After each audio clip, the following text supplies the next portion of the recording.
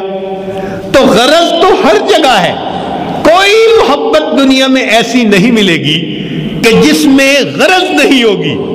ہاں، ذرا تاریخ سے پوچھو، کوئی محبت ایسی بھی تھی جو بے غرض ہو؟ تو تاریخ ہمیں 1400 سال پیچھے لے جائے گی۔ رات کا وقت ہے،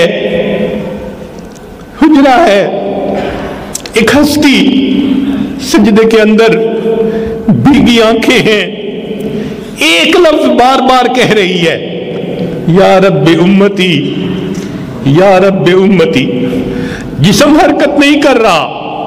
عائشہ رضی اللہ عنہ فرماتی ہے کہ میرے آقا صلی اللہ علیہ وسلم نے اتنا لمبا سجدہ کیا، مجھے یہ وہم گزرا کہ کہیں روح پرواز تو نہیں کر گئی۔ میں قریب آئی، میں نے پاؤں کے انگوٹھے کو ہلا کے دیکھا، اللہ اکبر، اتنا لمبا سجدہ۔ امت کی دعا کیوں دعا کر رہے ہیں؟ کیا امت کے بخشے جانے سے ان کے درجے بلند ہوں گے؟ نہیں، اللہ رب العزت ان کو پہلے رضا کا پروانہ دے چکے کہ میرے محبوب لِيَغْفِرَ لَكَ اللَّهُ مَا تَقَدَّمَ مِن ذَنبِكَ وَمَا تَأَخَّرَ۔ جس کو رضا کا پروانہ مل گیا، بخشش کی خوشخبری مل گئی، اب وہ کیوں امتی امتی کہہ رہے ہیں؟ پتہ چلا امت کے ساتھ رأفت تھی، رحمت تھی. علی المؤمنین رؤوف الرحیم، وہ مومنین کے ساتھ رؤوف بھی تھے، رحیم بھی تھے. اس بنا پر امت کے لیے دعا کر رہے ہیں. اللہ نے اپنے حبیب صلی اللہ علیہ وسلم کو جو غم دیا، اس غم کو دل میں بٹھانا اور اس غم میں زندگی گزارنا، یہ اللہ رب العزت کے محبوب کے ساتھ محبت کی پکی دلیل ہے. 10واں تقاضا محبت کا، نبی علیہ السلام کے اوپر کثرت سے درود شریف پڑھنا. چنانچہ سید القراء ابن کعب رضی اللہ عنہ نے پوچھا، اے اللہ کے نبی صلی اللہ علیہ وسلم میں کتنا درود شریف پڑھوں؟ تیسرا حصہ. فرمایا زیادہ، اتنا حصہ، اتنا حصہ. آخر پہ بات یہ بنی کہ انہوں نے کہا کہ اجعل لک دعائی کلہ، جتنا بھی وقت ہے میں آپ پر درود شریف ہی پڑھتا رہوں گا. نبی علیہ السلام نے فرمایا اذن یغفر ذنبک وتکفی ہمک، اگر تو ہر وقت مجھ پر درود شریف پڑھے گا، اللہ تیرے گناہوں کو معاف فرمائیں گے اور اللہ تعالیٰ تیرے غموں کو کافی ہو جائیں گے. ایک حدیث پاک میں ہے کہ عمل اس وقت تک معلق رہتا ہے آسمان اور زمین کے درمیان، حتی یصلی علی النبی، جب تک کہ نبی علیہ السلام کے اوپر کوئی درود شریف نہ پڑھے. نبی علیہ السلام نے ارشاد فرمایا جو کتاب کے اندر میرے نام کے ساتھ درود شریف لکھے گا، جب تک وہ کتاب رہے گی اس پر فرشتے اس کی طرف سے استغفار کرتے رہیں گے. اور نبی علیہ السلام نے فرمایا قیامت کے دن میرے سب سے قریب وہی ہوگا اکثرہم علیہ صلاۃ، جو مجھ پر زیادہ درود شریف پڑھنے والا ہوگا. ابوبکر صدیق رضی اللہ عنہ فرماتے ہیں الصلاۃ علی النبی امحق للذنوب من الماء البارد للنار، ٹھنڈا پانی آگ کو اتنا جلدی نہیں بجھاتا جتنا جلدی درود شریف جو میرے آقا پر پڑھا جاتا ہے وہ انسان کے گناہوں کی آگ کو بجھا دیتا ہے. ابو ہریرہ رضی اللہ عنہ فرماتے ہیں نبی علیہ السلام نے فرمایا من نسی الصلاۃ علیہ، جو مجھ پر درود شریف پڑھنا بھول گیا، نسی طریق الجنہ، وہ حقیقت میں جنت کے راستے کو بھول گیا ہے. علی رضی اللہ عنہ فرمایا کرتے تھے واللہ لولا ما ذکر اللہ ورسولہ، اگر اللہ کی قسم اللہ اور اس کے رسول صلی اللہ علیہ وسلم نے تسبیح، تکبیر، تحلیل اور تحمید کے فضائل نہ بیان کیے ہوتے، لجعلت کل انفاسی صلاۃ علی رسول اللہ، میں اپنے ہر سانس کو نبی علیہ السلام پر درود شریف پڑھنے کے اندر خرچ کر دیتا. ایک صحابی نوجوان آئے تو نبی علیہ السلام کے پاس ابوبکر صدیق لانو بیٹھے تھے. آپ نے اپنے ابوبکر صدیق کے درمیان جگہ بنا دی. وہ نوجوان آ کر بیٹھ گئے. فرمایا ابوبکر تمہیں محسوس ہو رہا ہوگا اے اللہ کے نبی صلی اللہ علیہ وسلم میں چاہتا تو یہی ہوں کہ میرے اور آپ کے درمیان کوئی نہ آئے. فرمایا اس نوجوان کو جگہ ملی، یہ ایسا درود شریف پڑھتا ہے جو کوئی دوسرا نہیں پڑھتا. چنانچہ نبی علیہ السلام نے فرمایا کہ وہ یہ درود شریف پڑھتا ہے اللہم صلی علی محمد عدد من صلی علیہ وصلی علی محمد عدد من لم یصلی علیہ وصلی علی محمد کما امرت بالصلاۃ علیہ وصلی علی محمد کما تحب ان یصلی علیہ وصلی علی محمد کما ینبغی ان یصلی علیہ. اس درود شریف کے پڑھنے پر اللہ کے حبیب صلی اللہ علیہ وسلم نے ان کو اپنے ساتھ بٹھایا اور ان کا اکرام فرمایا. قیامت کے دن 3 بندے ہوں گے جن کو عرش کا سایہ نصیب ہوگا. ان میں سے من اکثر الصلاۃ علیہ، نبی علیہ السلام نے فرمایا ایک وہ ہوگا جو مجھ پر کثرت سے درود شریف پڑھنے والا ہوگا.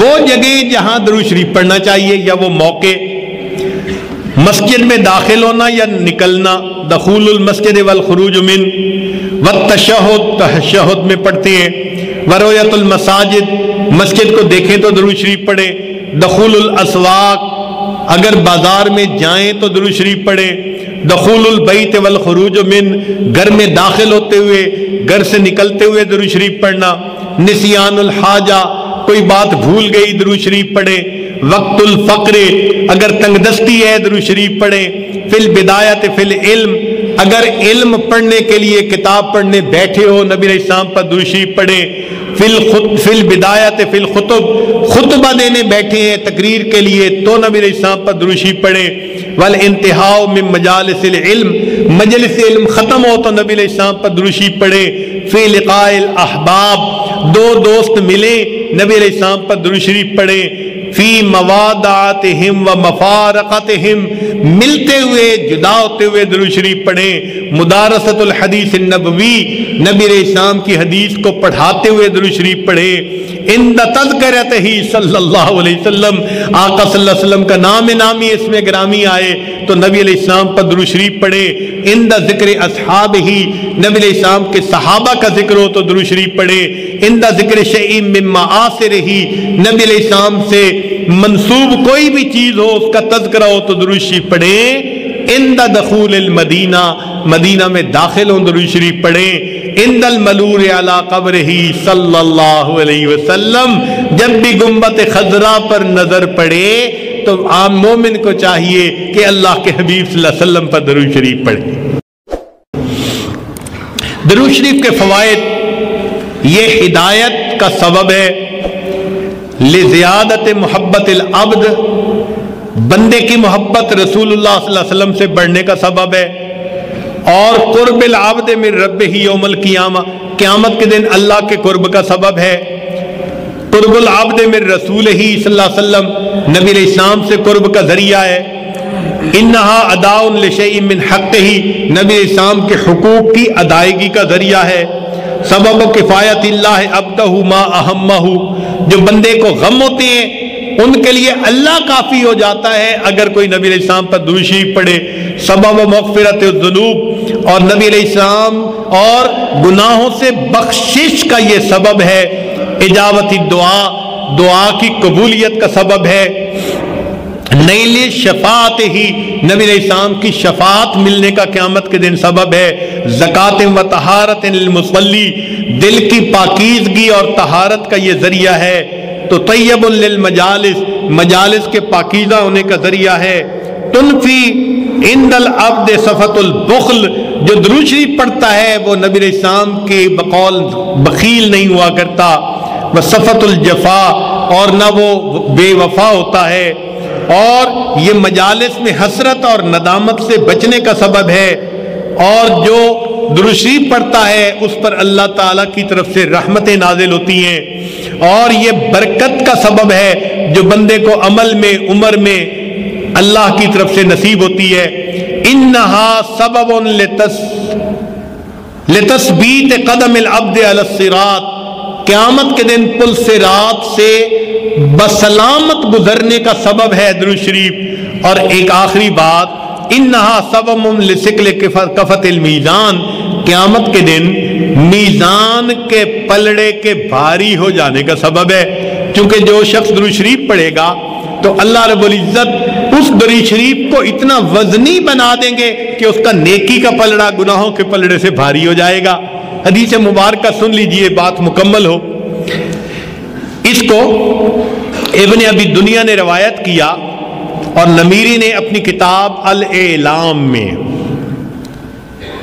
عبداللہ رضی اللہ عنہ اس کے راوی ہیں کہ نبی علیہ السلام نے ارشاد فرمایا، ان لآدم علیہ السلام من اللہ موقفا فی فحسم من العرش علیہ ثوبان اخضران کأنہ نخلۃ صحوق، قیامت کے دن آدم علیہ السلام کو عرش کے سامنے ایک مقام ملے گا، جگہ دی جائے گی جہاں پر دو سبز کپڑے انہوں نے پہنے ہوئے ہوں گے، ایسے لگیں گے جیسے کٹی ہوئی شاخوں میں ایک کھجور کا درخت ہوتا ہے نا لمبا، تو اللہ تعالیٰ ان کو ایسے لمبا قد عطا فرمائیں گے حضرت آدم علیہ السلام کو۔ وجہ کیا ہوگی؟ ينظر الى من يطلق به من ولده الى الجنہ، وہ دیکھ رہے ہوں گے کہ ان کی اولاد میں سے کون جنت کی طرف چڑھ رہا ہے، وَمَن يُطْلَقُ بِهِ إِلَى النَّارِ، اور کون جہنم کی طرف جا رہا ہے۔ وہ دیکھ رہے ہوں گے کہ اولاد میں سے کون کہاں جا رہا ہے، تو آدم علیہ السلام چونکہ اولاد آدم کے والد ہیں، اللہ ان کو وہ جگہ عطا فرمائیں گے۔ فَبَيْنَمَا آدم علی ذالک، آدم علیہ السلام اسی حال میں ہوں گے، اذ نظر الی رجل من امت محمد صلی اللہ علیہ وسلم، کہ جب وہ امت محمد صلی اللہ علیہ وسلم کے ایک بندے کو دیکھیں گے، یطلق بہ الی النار، وہ جہنم کی طرف لے جائے جا رہے ہوں گے، فینادی آدم علیہ السلام، آدم علیہ السلام پکاریں گے یا احمد یا احمد، نبی علیہ السلام کو آواز دیں گے اے احمد صلی اللہ علیہ وسلم، فیقول علیہ الصلوۃ والسلام لبیک یا ابا البشر، نبی علیہ السلام فرمائیں گے اے بشر کے والد لبیک فرمائیے، فیقول آدم علیہ السلام بتائیں گے ھذا رجل من امتک ينطلق به الى النار، یہ آپ کا امتی ہے اور جہنم میں اس کو فرشتے لے کے جا رہے ہیں۔ قال صلی اللہ علیہ وسلم، نبی علیہ السلام نے ارشاد فرمایا فاشد المئزر، کہ میں اپنی تہبند کو کس کے باندھ لوں گا۔ دیہاتوں میں کسی کام کے لیے قدم اٹھانا ہو نا، مہم ہو، تو لوگ کہتے ہیں جی تہبند کس کے باندھ لو اور چل پڑو، تو وہی فکرہ استعمال فرمایا کہ میں اپنی تہبند کو مضبوطی سے باندھ لوں گا، وَأَسْرَعُ فِي أَثَرِ الْمَلَائِكَةِ، اور میں ملائکہ کے پیچھے تیزی سے چلوں گا جو میرے امتی کو لے کے جہنم کی طرف جا رہے ہوں گے۔ فَأَقُول، میں یہ کہوں گا یا رسول ربی کفو، اے میرے رب کے نمائندوں کارندوں ذرا رک جاؤ۔ فَيَقُولُونَ، وہ آگے سے جواب دیں گے نحن الغلاظ الشداد الذین لا نعصی اللہ ما امرنا ونفعل ما نؤمر، ہم تو سخت گیر عمل کرنے والے لوگ ہیں، وہی کرتے ہیں جو اللہ کی طرف سے حکم ہوتا ہے، اس کے خلاف نہیں کر سکتے۔ فَإِذَا آئِسَ النَّبِيُّ صلی اللہ علیہ وسلم، نبی علیہ السلام اب اس بات سے مایوس ہوں گے کہ یہ تو کھڑے بھی نہیں ہو رہے، بات بھی نہیں سن رہے۔ قبض علی لحیتہ بیدہ الیسری، نبی علیہ السلام فرماتے ہیں کہ جب میں ان ملائکہ کی یہ بات سنوں گا نا تو میں اپنا بایاں ہاتھ اپنی داڑھی کے اوپر رکھوں گا، واستقبل العرش بوجہہ، اور اس طرح ہاتھ رکھ کے عرش کی طرف دیکھوں گا، فیقول، اور میں یہ کہوں گا یا رب قد وعدتنی اللہ تخزینی فی امتی، اللہ آپ نے مجھ سے وعدہ نہیں کیا تھا کہ میری امت کے بارے میں آپ مجھے رسوا نہیں فرمائیں گے؟ یہ ایک عاجزی کا عمل ہوگا جو اللہ کے حبیب صلی اللہ علیہ وسلم اللہ کے سامنے کریں گے کہ اپنی ریش مبارک پر اپنا بایاں ہاتھ رکھ کر آسمان کی طرف دیکھ کر یہ کہیں گے اللہ آپ نے مجھ سے وعدہ فرمایا تھا کہ امت کے معاملے میں آپ مجھے رسوا نہیں فرمائیں گے۔ فیاتی النداء من قبل العرش، عرش کے اوپر سے آواز آئے گی اطیعوا محمدا، اے میرے فرشتوں محمد صلی اللہ علیہ وسلم کی اطاعت کرو، وردوا ھذا العبد الی المقام، اور اس بندے کو واپس میزان کے سامنے لے کر آؤ، فیخرج صلی اللہ علیہ وسلم بطاقۃ، بندے کو واپس میزان کے سامنے لے کر آئے گا۔ نبی علیہ السلام جو ہے وہ اپنی جو ہے نبی علیہ السلام ایک چھوٹا سا کاغذ کا پرزہ نکالیں گے، کل ان ملتی، وہ انگلی کے پورے کے برابر ہوگا، فیلقیھا فی کفۃ المیزان الیمنی، اور کاغذ کے ٹکڑے کو میزان کے دائیں پلڑے کے اندر ڈال دیں گے، وہ یقول، اور وہ فرمائیں گے بسم اللہ، بسم اللہ کہہ کر وہ کاغذ کا پرزہ نیکی کے میزان میں ڈال دیں گے، فَتَرْجِحُ الْحَسَنَاتُ عَلَى السَّيِّئَاتِ، نیکی کا پلڑا جھک جائے گا، گناہوں کا پلڑا ہلکا ہو جائے گا، فَيُنَادِ الْمُنَادِ سُعِدَ وَسُعِدَ جَدُّهُ، یہ بندہ اور اس کا باپ یہ تو سعادت پا گئے، وَثَقُلَتْ مَوَازِينُهُ، اور اس کا پلڑا نیکیوں کا بھاری ہو گیا، انطلقوا بہ الی الجنہ، اس بندے کو جنت کے اندر لے کر جاؤ، فیقول یا رسول ربی قفو، وہ بندہ یہ کہے گا اے اللہ کے نمائندوں فرشتوں تھوڑی دیر رک جاؤ، حتی اسأل ھذا العبد الکریم علی ربہ، حتیٰ کہ میں اس کریم شخص سے پوچھ لوں، تعارف تو کر لوں کہ یہ کون ہستی ہے، فیقول، وہ کہے گا بے ابی انت و امی، میرے ماں باپ آپ پر قربان، ما احسن وجہکا، آپ کا چہرہ کتنا خوبصورت ہے، و احسن خلقکا، آپ کے اخلاق کتنے اچھے اور پیارے ہیں، من انتا، آپ کون ہیں، فقد اقلتنی اسرتی، آپ نے میری لغزشوں کو کم کر لیا، ورحمت ابرتی، اور میرے غم کے اوپر آپ نے ترس کھا لیا۔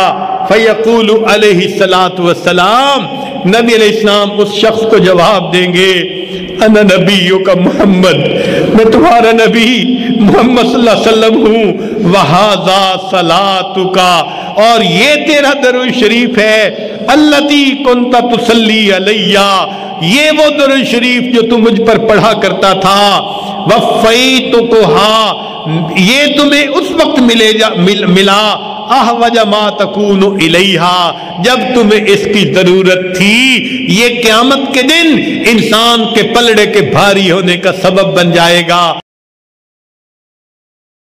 اللہ تعالی ہمیں اس آقا صلی اللہ علیہ وسلم کی محبت کے جتنے تقاضے ہیں ان کو پورا کرنے کی توفیق عطا فرمائے۔ سلام اس پر کہ جس نے بے کسوں کی دستگیری کی، سلام اس پر کہ جس نے بادشاہی میں فقیری کی، سلام اس پر کہ جس کے گھر میں چاندی تھی نہ سونا تھا، سلام اس پر کہ ٹوٹا بوریا جس کا بچھونا تھا، سلام اس پر جو سچائی کی خاطر دکھ اٹھاتا تھا، سلام اس پر جو بھوکا رہ کے اوروں کو کھلاتا تھا، سلام اس پر کہ جس نے خون کے پیاسوں کو کوبائیں دیں، سلام اس پر کہ جس نے گالیاں سن کر دعائیں دیں، سلام اس پر کہ جس نے فضل کے موتی بکھیرے ہیں، سلام اس پر بروں کو جس نے فرمایا کہ میرے ہیں۔ وآخر دعوانا ان الحمد للہ رب العالمین۔